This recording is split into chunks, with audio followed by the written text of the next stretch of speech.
Hey everybody, welcome back to Church of the Revolution.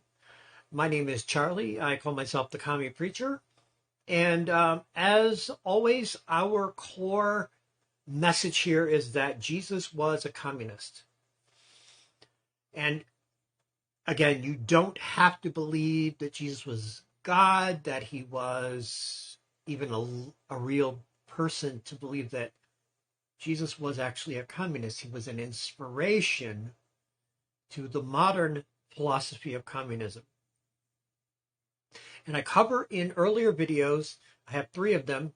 One is fairly short and probably not thorough, and then the other 2 are more at length and more thorough about the claim that Jesus was a communist. And so if you have a question about that, go to a previous video of mine.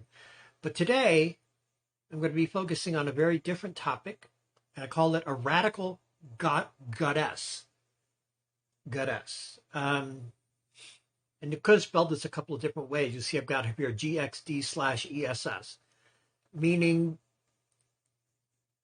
the divine being that we're going to talk about today is not confined to the binary gender, but in a certain sense includes both male, female, and non-binary identities. They, her, mother. So I would say that for the purposes of what I'm going to say about the divine being, I am talking about the divine being as a non-binary female mother goddess.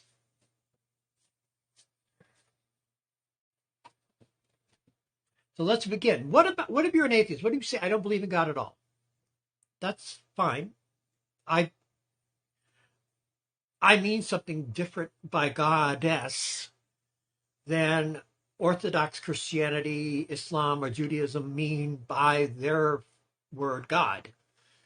What they mean by God is an infinite, omnipotent, omniscient, and omnibenevolent, omni-good, all good God. And all good, all powerful, all knowing, all loving, all merciful God. That's what they say. But in practice, most religions reproduce ancient patriarchy and also reproduce relationships of hierarchy, particularly economic, God of the rich versus God of the poor. The idea that, well, if God is in control, then why are there rich people running the world? Because if God was in control, the poor would be running the world. And that is the belief of liberation theology. But if you're an atheist, you have a hard time believing in God language at all, that you see the universe as purely driven by physical forces and laws. And I want to emphasize that here at the Church of the Revolution, we are a science-embracing movement. We are aiming at embracing fully and wholly, without reservation, the true, authentic results of scientific investigation. And I mean that. It extends to things like life after death. I don't believe that there's an invisible part of your consciousness that somehow is going to go off to a far-off planet or reincarnate in a different body.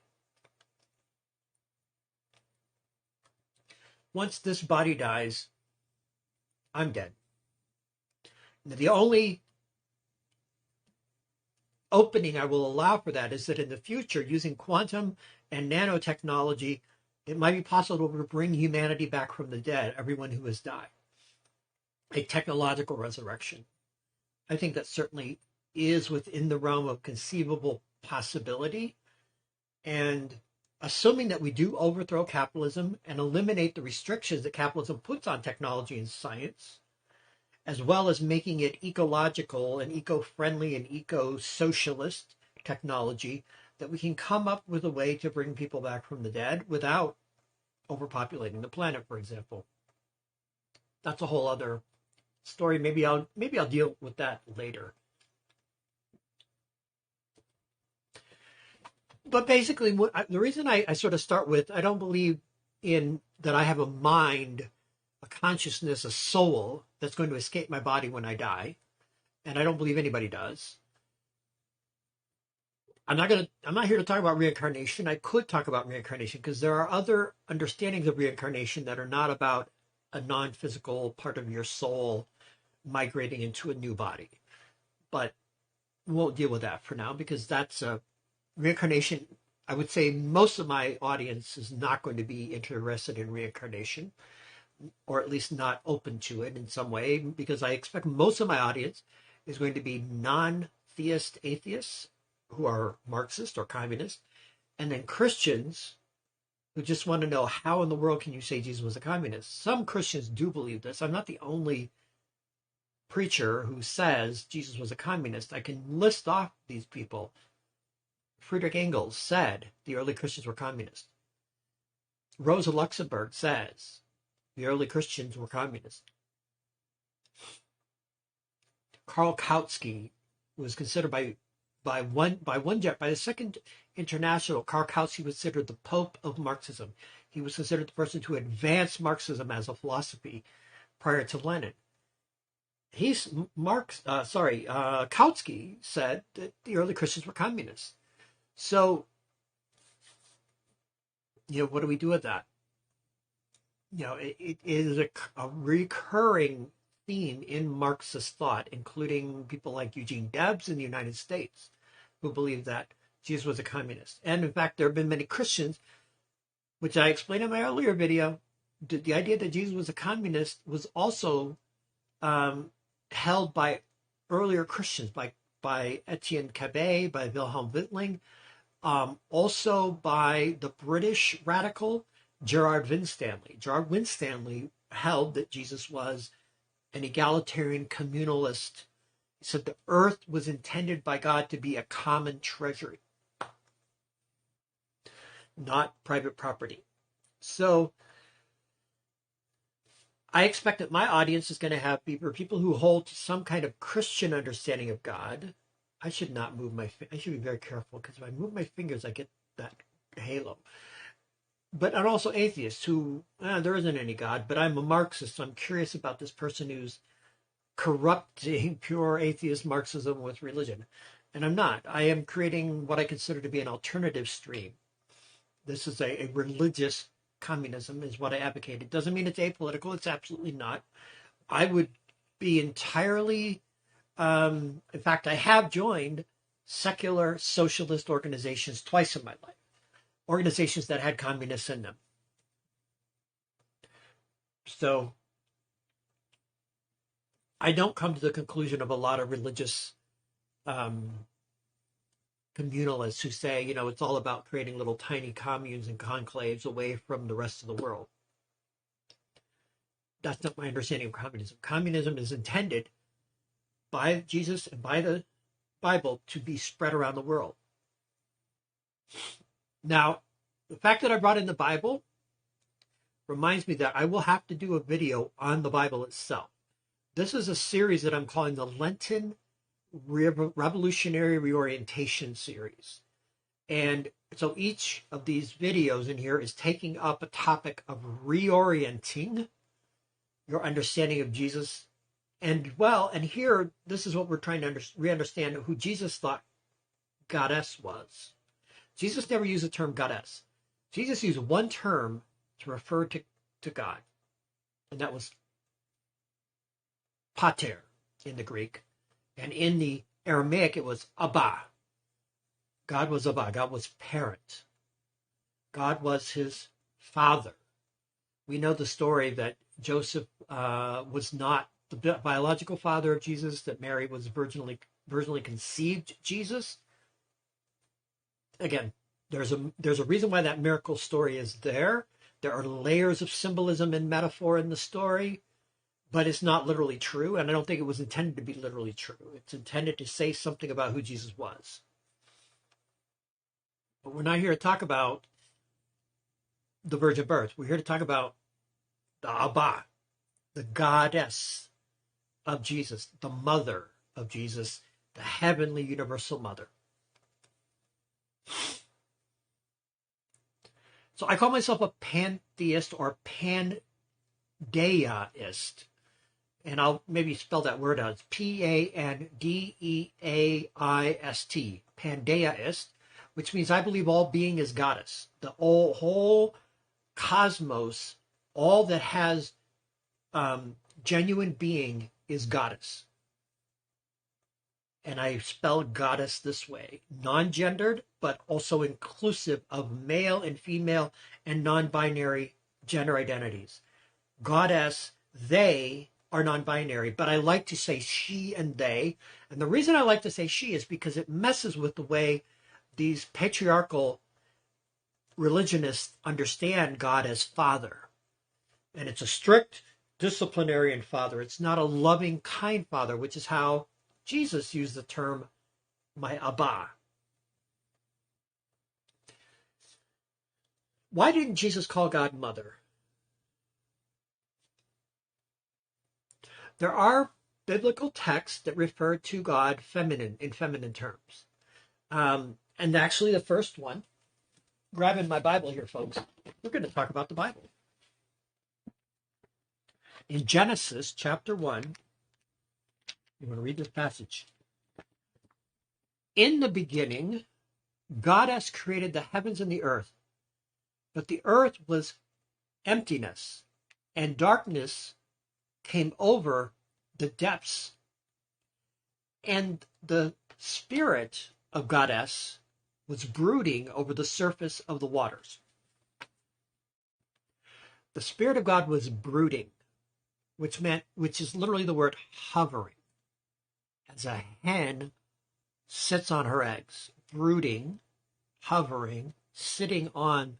So Goddess, the Spirit of Goddess, the mother of the cosmos, was brooding over the surface of the water. I take this symbolically, metaphorically, existentially, relationally, but not literally. I don't believe. Because to me, again, the cosmos itself is divine in my theology. And so, Goddess, mother, our cosmic mother, our multiversal mother. I also believe in the multiverse theory. It's a natural conclusion of the inflation theory of the Big Bang. There's this period of inflation, but that assumes that there was a condition before the Big Bang that set inflation in motion within the Big Bang. I don't understand the theoretical reason why, but the inflation theory leads to the conclusion that there was actually an inflationary source, a source of inflation that was outside of the singularity itself. And I have a reason why I think that's true, but I'm not a physicist, so I can't explain it in physical terms. I can explain it through analogies and stuff, but let's not go there. What I want to say is that I believe in the multiverse, so I believe this Goddess is, in fact, the multiverse that is giving birth to universes all the time. Our universe is simply one of the infinite number of universes that Goddess has created. Does Goddess care for us? Does Goddess love us? Because that's what some people need a God for. They need a God to love them. I would say you exist, I exist. We're able to watch this video. The physical forces of the universe that brought you into being, you are literally a child of stardust. The generosity of the cosmos brought you into being. Your existence is, in the sense, a miracle.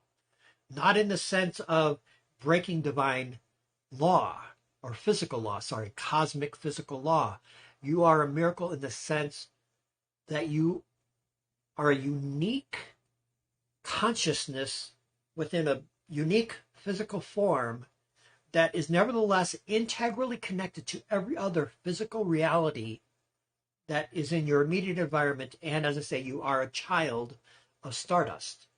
And that is your existence as a child of stardust. That means you are a child of Goddess, of the mother, of the source of the universe. So this is pantheism. Do I believe this is what Jesus would have said? There are two verses in the teachings of Jesus. One says, consider the lilies. They neither work nor do they create clothing, but Goddess clothes them more fine, more splendor, more beauty than Solomon's own court. So Jesus says that God clothes flowers. Goddess, she, they create the lily. And there's, it says, birds have nests, foxes have holes, but your home is given to you by Goddess. And so there is what I would call a certain nature mysticism in the teachings of Jesus. There is also a justice mysticism. The divine being, Goddess, Mother, is acting through us, her children, to try to create heaven on earth. And you can watch the video where I talk about, communism is heaven on earth. We are the children of the Goddess, of our Mother, the cosmic, universal, multiversal source of our existence, who is both male, female, and non-binary and agender, all gender, is included within the cosmic whole, the multiversal whole.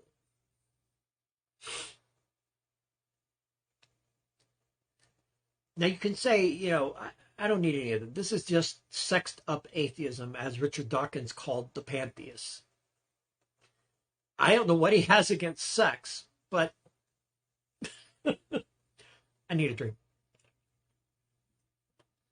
Yeah, I don't know why he would say sexed up atheism is not a good thing. I think sexed up atheism is great. Because what sexed up atheism really means to me is that it is an emotional aesthetic. It's a relational love for the cosmos. And every scientist I've ever known, this goes all the way back to Einstein. I was reading an essay about Einstein earlier. Actually, it was in a book on pantheism and talked about Einstein's pantheism. And Einstein's pantheism was very much, he didn't believe that the cosmos cared about individual human beings, but that the divine order that he saw through his theory of relativity, through his cosmological investigations, led him to believe in a sort of harmony and wonder of the cosmos. Now, I take it just a step further than Einstein, and I say the cosmos is generous and creative and has produced human beings. And human beings, with our power as children of the stars, we have nevertheless had an ongoing struggle over eons against the systems of domination, what I call the death systems. The death systems that rule humanity, capitalism, oligarchy, and so on. And these systems have their roots, these modern systems have their roots in very ancient systems of domination and wealth exploitation and political exploitation and political tyranny. So humanity, despite our divine origins as children of stardust, the goddess doesn't control everything that emerges from her creativity. It's not like the biblical God who listens to every little sin. I shouldn't say the biblical God, because actually I think the biblical God is often misunderstood on this point. Fundamentalism and other kinds of shame-based religion like to tell you God can hear your thoughts. Goddess cannot hear your thoughts. Doesn't know when you sinned. And I can even prove that this is what the biblical vision of God is, because remember when if you've heard the story of Adam and Eve in the Garden of Eden, Adam and Eve had just, well, Eve agreed with the serpent that this food looked, this tree of the knowledge of good and evil looked really tasty. Adam was listening to the serpent talking to Eve. Eve took the fruit and gave it to Adam. She had some fruit, they had some fruit. And after they ate the fruit, and again, this was Adam and Eve co-equal. It wasn't Eve deceiving Adam. That's a false theology. That when Adam and Eve ate the fruit, they were ashamed of their bodies. They tried to put on clothing. They tried to make clothing out of trees and out of leaves.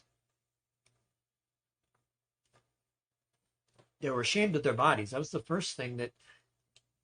Anyway, it's a very interesting story. I will probably dig into it when I get into what the ecological eco-socialism and what that should look like within the revolution that we need today, the Eightfold Revolution. I will get into the story of the Garden of Eden as well as the creation story of Genesis 1, because there's actually two creation stories. You should know that. There's Genesis 1, and then there's Genesis 2, 3, and so on. They're two different stories. They don't actually go together. They were sort of put together by a compiler, but they're two different stories. But in the Garden of Eden story, God comes into the garden in the cool of the day and is walking through the garden. That's what it says. And Adam and Eve hid, and God said, "Where are you? Why are you hiding from me?" And they said, "Well, we were ashamed because we're naked." And he said, "Well, how did you know you're naked? Did you eat of my tree?" So God, in this story of Garden of Eden, didn't know everything. Now, later, Christian Orthodoxy would say, no, God actually did know. He just, he just was trying to, convince Adam and Eve to confess their sin. He did know. But he walked in the cool of the day. God rested in Genesis 1. And in Genesis 2, God walks in the cool of the day and doesn't know, or at least acts as if God doesn't know that Adam and Eve have just eaten of the forbidden tree. God doesn't know everything. And I think there's reason to bear that out, that in other parts of the biblical text, God is not all powerful. God is not omniscient. And so the mother goddess that I am trying to propose here, I'm not saying this is a biblical goddess. I am arguing that the Bible gives us multiple pictures of God, and it primarily presents them in male form, masculine identity, but not entirely. At times, God is described as an eagle who will carry her young on her back. Goddess, mother. God is a mother eagle. God is a woman who puts yeast in the dough to make the kingdom of heaven spread through the dough. That's a baker. God is a baker woman. So feminine images of God are not absent from the Bible. They're simply the minority. They're simply here and there. And all I'm saying is, let's put those images at the center. Let's call God mother. Let's call her goddess. And let's emphasize the non-gender, the non-binary femininity of God and the creative love of God. I believe that Jesus would approve, but I can't prove that. Can't prove that, Jesus may have said, no, God's male. I saw his penis. No. Jesus is never going to say he saw his father's penis. And that right there, that shows what's wrong with the idea that God must be a father and can't be a mother. What is a penis to an infinite being? I digress. Anyway, this is a video just basically trying to put in place what I'm going to be doing throughout these. God will be mother. She will be goddess. They will be goddess. Spirit will be goddess. And I am utterly committed to that language, and I am trying to practice it. Goddess, mother, cosmic source. I am trying to practice myself because I'm still getting used to this language. Because I went through a very long period of time where I didn't believe in God at all.